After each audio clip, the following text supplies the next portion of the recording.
चूँकि बड़ी ही short notice में आप सबको बुलाया गया,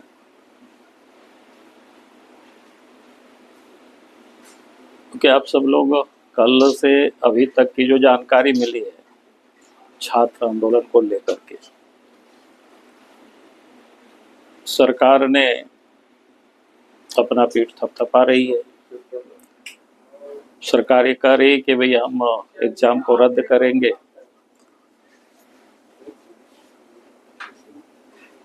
और इससे कई लड़कों भी लगता है कि दिग्भ्रमित हो रहे हैं।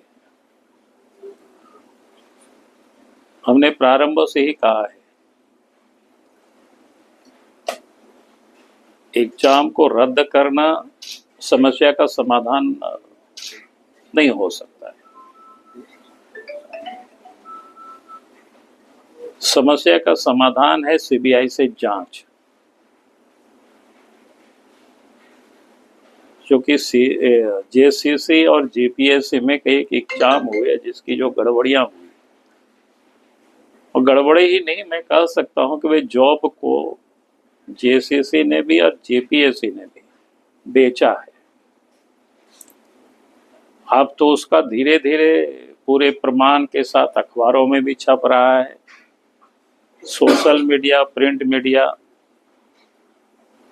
इलेक्ट्रॉनिक मीडिया, सब में धीरे धीरे आ रहा है किस प्रकार से गड़बड़ी हुआ, यानी किस प्रकार से जॉब को बेचा गया है, झारखंड के बच्चों का हक को सौदा किया गया है। वो आए दिन खबरें आ रही,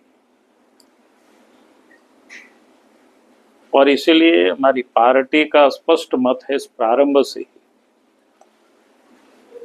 कि पूरे मामलों की जांच सीबीआई से कराई जाए, तभी न्याय हो सकता है। क्योंकि सीआईडी से जांच वही सीआईडी है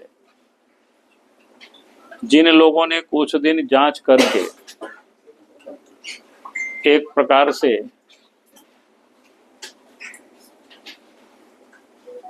कहीं कोई गड़बड़ी नहीं हुई, कहीं कोई बिक्री नहीं हुआ जॉब की, इस आशय की जांच करके सीआईडी ने हाई कोर्ट तक को भ्रमित किया हुआ है, और उसके बारे में तो कोई कार्रवाई नहीं हुई।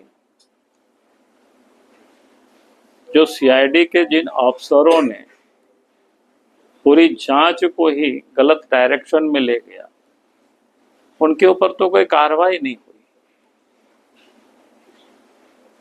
तो आप समझ सकते हो आसानी से कि फिर वही सीआईडी जांच करे और फिर उसको रद्द करने की जो भ्रमित कर रहे हैं बच्चों को, हर कोई जानता है, और सरकार चाहती है कि उनके दोनों हाथ में लड्डू हो।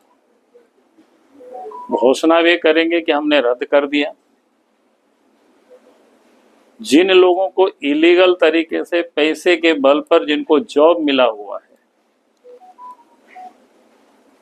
वो सारे बच्चे कहां फिर अदालत दरवाजा खटखटाएंगे। अदालत तो इस गड़बड़ी का सबूत किससे मांगेंगे? सरकार से मांगेंगे। सरकार से मांगेंगे तो फिर सरकार में उस गड़बड़ी का सबूत को कोर्ट में कौन जमा करेगा? वही सीआईडी जमा करेगा, जो पिछले दिनों जिन लोगों ने जमा किया है, जो गड़बड़ किया है, और फिर वो तो एक दिन में स्टे हो जाएगा।